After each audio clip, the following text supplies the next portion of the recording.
They're just not a gang anymore, right? Yeah, Jalisco Cartels they're in over 45 countries of the world, right? And not only are they responsible for moving narcotics in this country, they're currently in every major city in the United States, because not only are they smuggling the drugs in the United States, they're taking over the distribution within the United States, right? So again, and I said this at the RNC, and President Trump agrees with me. These criminal cartels have killed more Americans than every terrorist organization in the world combined, right? And every war, more than the Second World War. So that's why they need to be designated terrorist organizations and wiped off the face of the earth. And it's going to take the United States to do it. Mexico has failed to do it, even if they tried to do it.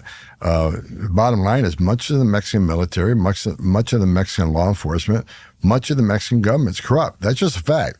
Well, then why? Okay, so I noticed that the incoming administration just basically toppled the Prime Minister of Canada, who's a thoroughly evil person called Justin Trudeau, and just by threatening tariffs. They kind of fixed the Canada problem. Trump fixed it in about, 20 minutes. But how much more leverage do we have over Mexico? I mean, we're the entire economy of Mexico. Why don't we do that with Mexico? Well, we are. President Trump has threatened tariffs, and the president seems to say she's going to help. We'll see if her actions match her words. But President Trump has a lot of power over Mexico. Look, the tariffs alone, Mexico needs us more than we need them, right?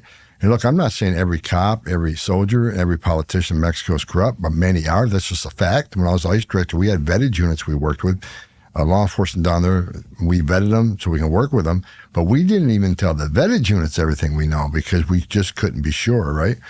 But President Trump has a lot of leverage. Remember, when I became board vigilante in 1984, one of my first assignments out of the academy was protecting a port of entry in Tecate, California, because we had a DEA agent that was tortured and murdered, Kiki Camarena. I think you remember. I remember very well. And they wouldn't help us to identify and turn over the people responsible. Ronald Reagan shut down a port of entries. And what, it take them 2 days? All of a sudden, we know who committed the crime. And so President Trump can obviously do that. He can end all the visas, end the tourist visas, the business visas. There's a lot of power he has over Mexico, and President Trump's willing to do whatever it takes to protect our sovereignty, to protect this country, and he's ready to do it. He proved it the first time, when Remain in Mexico program. Mexico didn't want to do that. Third safe country agreements. Mexico didn't want to do that. They didn't want to put 10,000 military on their border. But President Trump threatened them with tariffs, and they came to the table.